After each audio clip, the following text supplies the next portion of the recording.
सदमा। 2 महीने हो गए।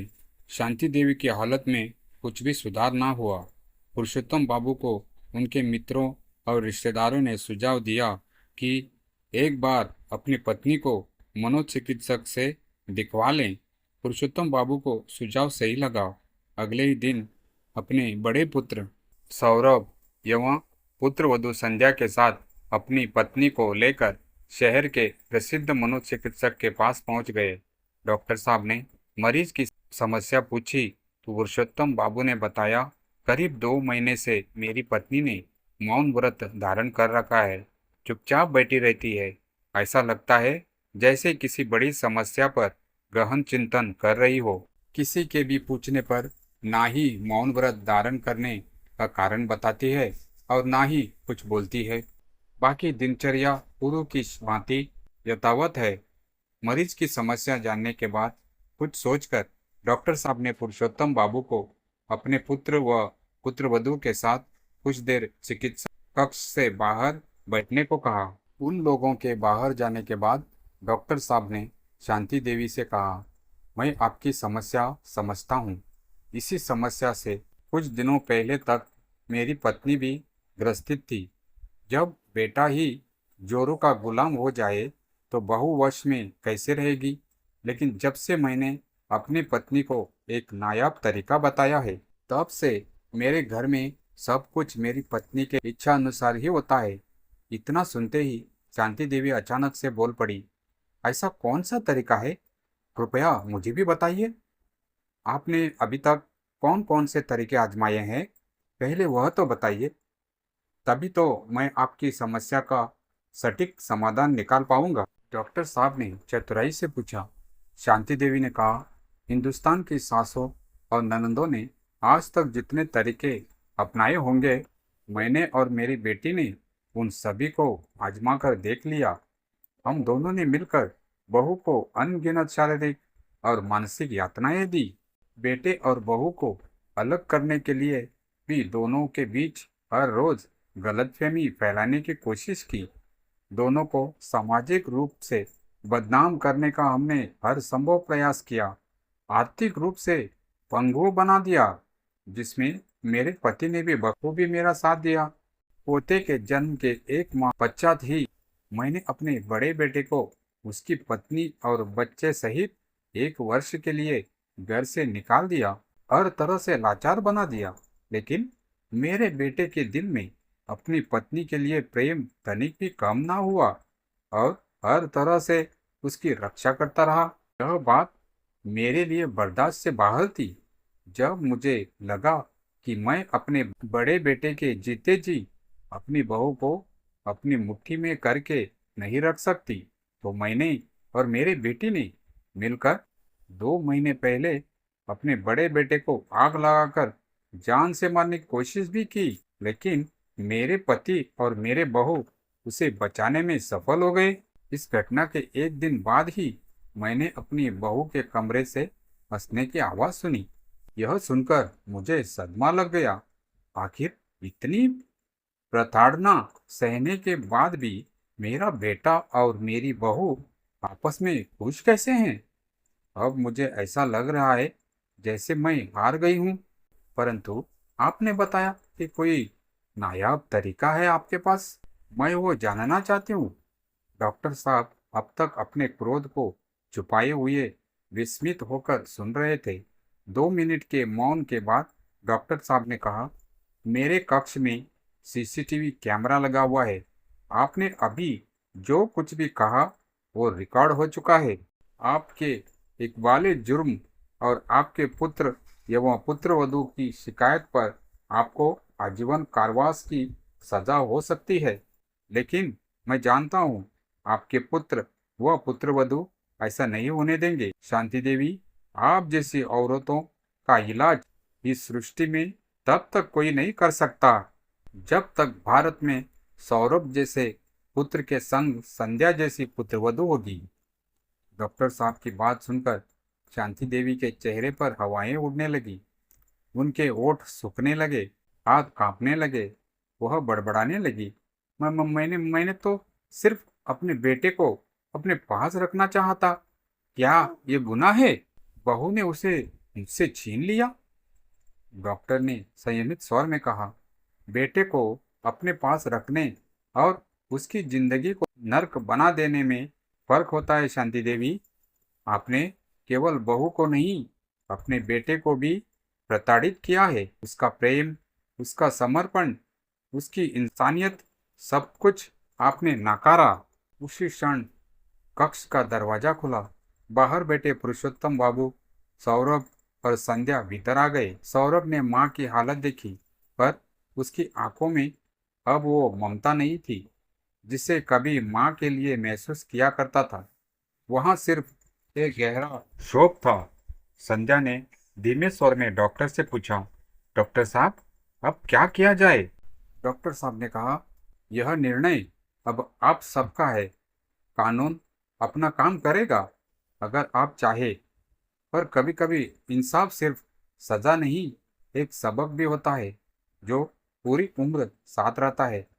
पुरुषोत्तम बाबू चुप थे।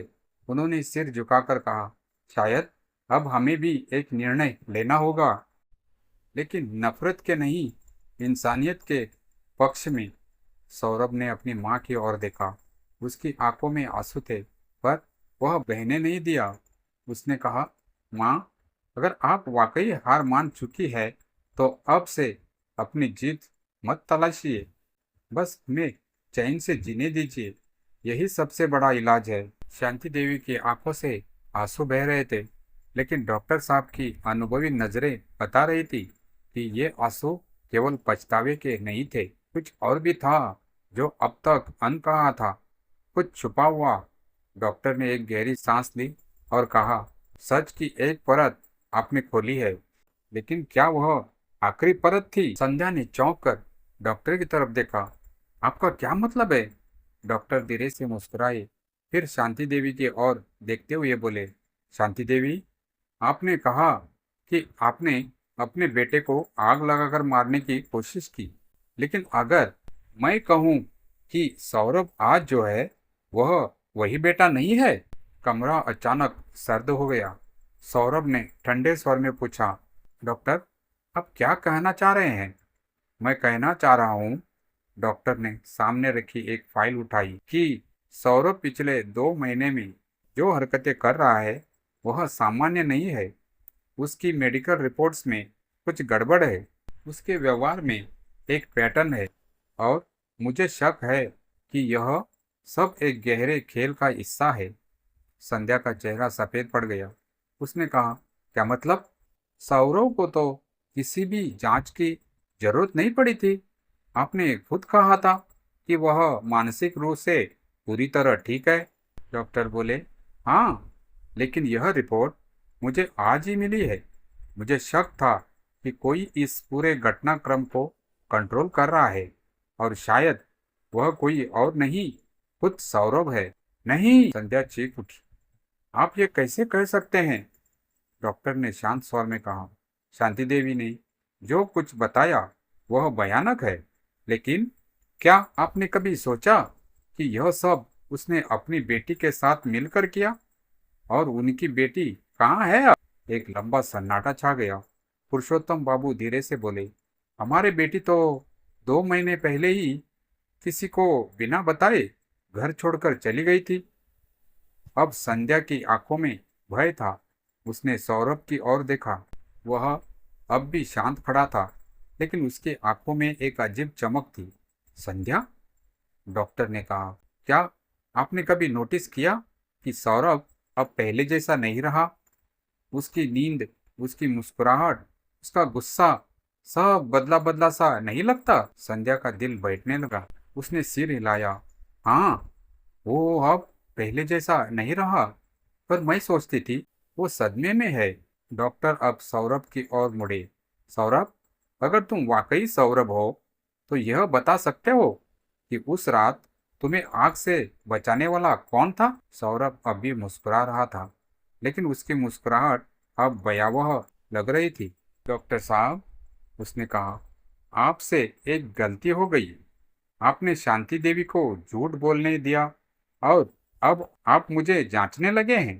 पर अब सच बताने की बारी मेरी है। सौरभ की मुस्कान अब धीरे धीरे फैलने लगी। उसने डॉक्टर की आंखों में सीधे झांकते हुए कहा, डॉक्टर साहब, आपको क्या लगता है सच बताने का फैसला मैं क्यों करूंगा, जब तक बाकी सब झूठ में ही जी रहे हैं। संध्या अब कांपने लगी थी। सौरभ, ये तुम क्या कह रहे हो? सौरभ की आवाज अब संयमित और गहराई लिए हुई थी, जैसे कोई रिहर्सल करके आया हो, क्योंकि अब इस घर में हर कोई एक खेल खेल रहा है।